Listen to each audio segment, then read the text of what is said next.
Welcome back for another video.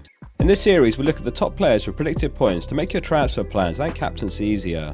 Make data-backed decisions to maximise your chance of success. We also cover all the key talking points, considerations, and we look at the top players by position. We've also included the predicted points for the next 4 game weeks because we don't just want a player to have an immediate impact, we want them to be reliable for us longer term. I'm still getting my voice back from Fantasy Football Fest, so bear with me on this one. Let's start with the goalkeepers, now Alisson's top with 4.3 predicted points. Most of us have tripled up on Liverpool or looking to do so on the outfield players, so he's an avoid. Ederson might be one to consider if you're not tripled up on City and there's an opportunity plus the budget for a keeper change when they double. City have Leeds, Newcastle, West Ham, Aston Villa and Wolves to go. We're still awaiting to find out where the Wolves fixture will slot into. It'll either be double Gameweek 36 or 37. Martinez is one to highlight here if budget isn't an issue for you. He's 5.5 mil and this game week Aston Villa hosts Norwich before back-to-back double game weeks. It's just about the perfect fixture before 2 double game weeks, but the Villa defenders are also strong options too, which we'll look at shortly. Pickford and Schmeichel don't make the top for predicted points this week as they face Chelsea and Tottenham respectively. Therefore one to keep in mind if you've got room for a keeper transfer in Gameweek 36. Mendy, Lloris, De Gea and Sanchez are all avoids. Chelsea are very hit and miss recently and there's a possibility of Tuchel giving Kepa the Leeds game in the second of Chelsea's double ahead of the FA Cup if third place looks all but wrapped up. Next up, the defenders, and Trent is top with 5.5 predicted points for an away trip to Newcastle.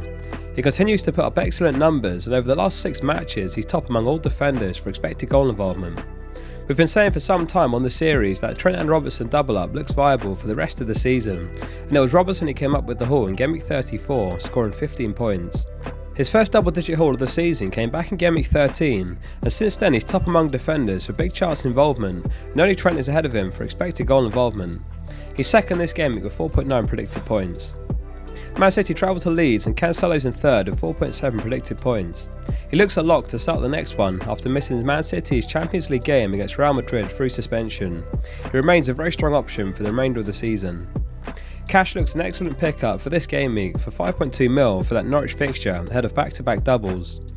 This season Cash has an expected goal involvement of 4.96 which ranks 7th among all defenders. We're well aware of his all potential from those 3 games in Gameweek 27 and 28 where he scored 14, 11 and 18 for 43 points across 3 games. Certainly not sustainable as he's shown with some recent drop off, but he's a great punt for 5.2 mil.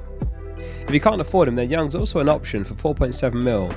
Digne is out for the remainder of the season so Young looks nailed, but he does carry significantly less attacking threat.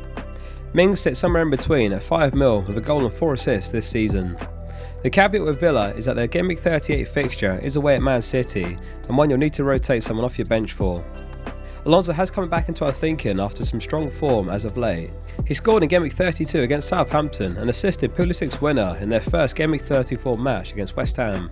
He's top among all defenders for expected goal involvement over the last 4. If you found this video useful so far, please drop it a like and subscribe to support the channel. Onto the midfielders, and there's decisions to be made this weekend of captaincy. Salah leads with 6.9 predicted points. Newcastle have shown some improvement, keeping 3 clean sheets in their last 4, albeit against Wolves, Crystal Palace and Norwich. Son is second with 6.6 predicted points. Spurs have shown a startling drop-off recently, failing to register a shot on target in their last 2 games. That said, he's already tied last season for goals, and it seems like a matter of time until Kane and Son start chipping away with returns again. Coutinho has 5.2 predicted points for the Norwich fixture before those back-to-back doubles. That said, his last return came back in Gameweek 28 against Leeds, so he's not shown any form to justify buying him, and it's purely those double game weeks that make him so appealing. Zaha narrowly misses out this game week, but he's another one for about the same price that I like for the remainder of the season. There's 3 City names among the top mids this week: De Bruyne, Foden and Mahrez.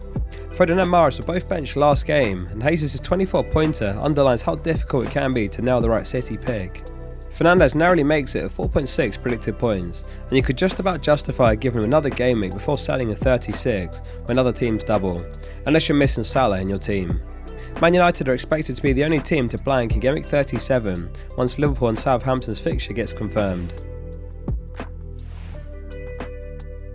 Onto the forwards, and Kane's comfortably top with 6.7 predicted points, followed by Ronaldo. Ronaldo's in the same territory as Bruno, where it looks okay to give him another game week unless you have a more pressing transfer. Watkins is another Villa asset to consider for 7.4 mil. He's pricey for what he's offered this season, but again he uses up a striker spot where there's few good options anyway, and he has 3 excellent fixtures ahead. The concern with Villa is their recent overall form with 1 goal in their last 4 games. Wolves could end up with a double in Gameweek 37, which would include Norwich at home, but Jimenez's money is likely better spent downgrading him to a cheaper forward and reinvesting that in defence or midfield. Mateta returned to the Palace starting 11, but he missed a huge chance to put them 1-0 up in the first half. Since Dyche's departure, Weghorst's numbers have improved significantly, and Watford away is a reasonable fixture. In the 3 games post Dyche, he's top among all forwards for expected goal involvement and 2.75 XGI. After such a long, dry spell, he could emerge as one to reconsider selling in Burnley's bid to stay up. Burnley have Aston Villa at home in Gameweek 36, Newcastle at home in Gameweek 38, and then they have a double Gameweek sandwiched between. However, Tony's numbers have also been impressive, and he remains one to consider, even if only a Gameweek 38 punt when Brentford face Leeds at home. Nketiah doesn't make the top 8 this game week, but he's a budget forward that I like for 5.5 mil. He started the last 2 despite Lacazette being available for selection, and he's offered a lot more going forward and taking up good positions. Arsenal play West Ham on Sunday, who are without a senior centre-back now, with Dawson, Zuma, Diop and Ogbonna all out. Nonetheless, his predicted minutes are a gamble, which is why he misses out on the algorithm. If you need a bench boost forward for 36, he's an excellent pick, along with Pukki for around the same price. That wraps up today's video, thanks for watching. Before you go, please drop it a like if you found it useful and subscribe to the channel. I read every comment, so leave one below and I'll be sure to read it. See you soon for the next one.